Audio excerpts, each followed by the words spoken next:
Hello बच्चों। हिंदी साहित्य की कक्षा में आप सभी का स्वागत है। हिंदी साहित्य की कक्षा 2 का अध्याय संख्या 1 चुलबुली गिलहरी को आज हम पढ़ने जा रहे हैं। इस अध्याय को हम सभी एक कविता के माध्यम से पढ़ेंगे। हिंदी साहित्य हमें सिर्फ बोलना ही नहीं सिखाता, उसके साथ साथ जीवन जीना, उसकी कला और उसके महत्व भी बताता है। तो आइए इस अध्याय को प्रारंभ करें। ये है अध्याय संख्या 1 चुलबुलहरी चुलबुली गिलहरी। ये एक कविता है। आइए पढ़ते हैं। है कितनी चुलबुली गिलहरी। गिलहरी कैसी है? चुलबुली यानी चंचल है। छुओ तो गुलगुली गिलहरी। उसको जब हम छूते हैं तो उसका शरीर बड़ा गिलगिला जैसा लगता है, यानी उसके अंदर उंगली लगाओ तो बड़ा गुदगुदी सी महसूस होती है। डालों बेलों में खेली, पेड़ों पर है पली गिलहरी। गिलहरी कहाँ खेली है? डालों पर यानी पेड़ की डालियों पर और बेलों में। तथा वो पली कहाँ पर है? पेड़ों पर पली हुई है गिलहरी।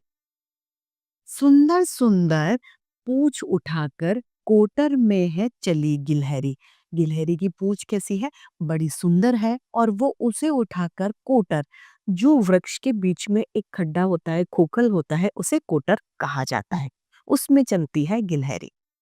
मेहनत और लगन से भोजन ढूंढ रही हर गली गिलहरी। वो बड़ी मेहनत से, ऐसा नहीं है किसी का भोजन छीन झपट के लेती है, नहीं, बड़ी मेहनत से वो भोजन अपनी ढूंढती है और हर गली गली में जाकर अपना भोजन तलाशती है। लाई मूंगफली के दाने, मिश्री की एक डली गिलहरी। वो क्या करती है? मूंगफली के दाने ले आई है और मिश्री की एक डली यानी एक दाना मिश्री का भी वो लेकर के आई है।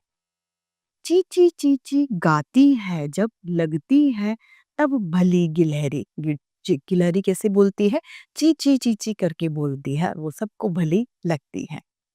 रखे साफ अपने शरीर को तभी तो है म- मखमली गिलहरी। गिलहरी अपने शरीर की साफ सफाई की बहुत ध्यान रखती है और इसीलिए वो मखमली है, यानी उसे छूने से ऐसा लगता है कि हम किसी मुलायम चीज मखमल को छू रहे हैं।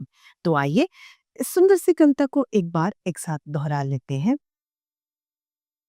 है कितनी चुलबुली गिलहरी, छुओ तो गुलगुली गिलहरी। डालों बेलों में है खेली, पेड़ों पर है पीली पली गिलहरी। सुंदर सुंदर पूंछ उठाकर कोटर में है चली गिलहरी। मेहनत और लगन से भोजन ढूंढ रही हर गली गिलहरी। लाई मूंगफली के दाने, मिश्री की एक डली गिलहरी। ची ची गाती है जब लगती है तब भली गिलहरी। रखे साफ अपने शरीर को तभी तो है मखमली गिलहरी। तो इसी के साथ हमारी सुंदर सी ये कविता यही समाप्त होती है और इसी के साथ आज की हमारी हिंदी साहित्य की कक्षा भी यही समाप्त होती है। फिर से हिंदी साहित्य में ऐसे रोचक अध्याय लेके आपके सामने प्रस्तुत होते रहेंगे। आज के लिए इतना ही। फिर मिलते हैं। धन्यवाद।